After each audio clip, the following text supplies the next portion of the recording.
ជម្រាបសួរបងប្អូនអ៊ំពូមីងលោកតាលោកយាយទាំងអស់គ្នាជាទីគោរពនិងជាទីរាប់អានខ្ញុំបានទទួលប្រាក់ពី Facebook $97.7 ដែលប្រាក់នេះបានមកពីវីដេអូចាស់ៗដែលខ្ញុំបានផុសកន្លងមកផ្សំជាមួយនឹងប្រាក់ដែលទទួលបានពីបងប្អូនដែលបានចូលទៅ Subscribe នៅក្នុង Facebook របស់ខ្ញុំដែលប្រាក់នេះខ្ញុំទុកសម្រាប់ជួយបងប្អូនសិស្សនិស្សិតប៉ុន្តែលើកនេះខ្ញុំទុកសម្រាប់បងប្អូនសិស្សនិស្សិតដែលកំពុងតែបំពេញកិច្ចការសាលាជាក្រុមដូចជាការចុះទៅស្រាវជ្រាវនៅតាមទីកន្លែងនានា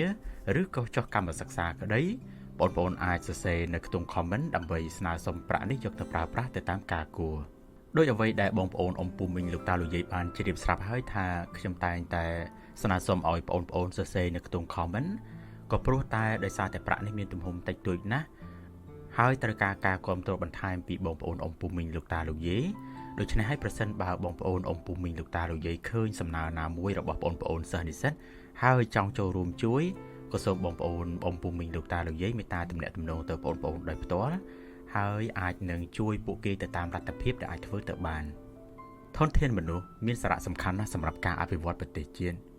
ធនធានធម្មជាតិអាចប្រើប្រាស់អស់នៅថ្ងៃណាមួយប៉ុន្តែធនធានមនុស្សនឹងប្រើមិនចេះអស់ឡើយពីមួយចំនួនទៅមួយចំនួនដរាបណាយើងទាំងអស់គ្នាចូលរួមជួយជ្រោមជ្រែងបណ្ដុះបណ្ដាលធនធានមនុស្សចំនួនក្រោយរបស់ពួកយើង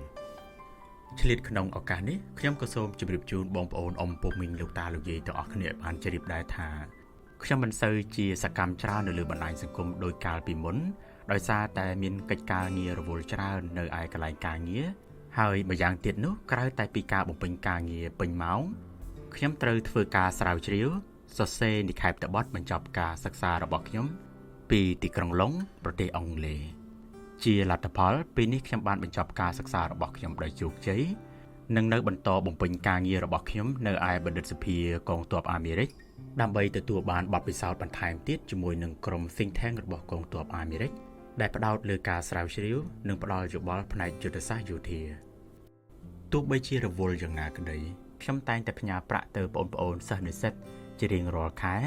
ជាពិសេសខ្ញុំនៅតែបន្តផ្ញើប្រាក់ជូនលោកយាយជាទៀងទាត់រាល់ខែ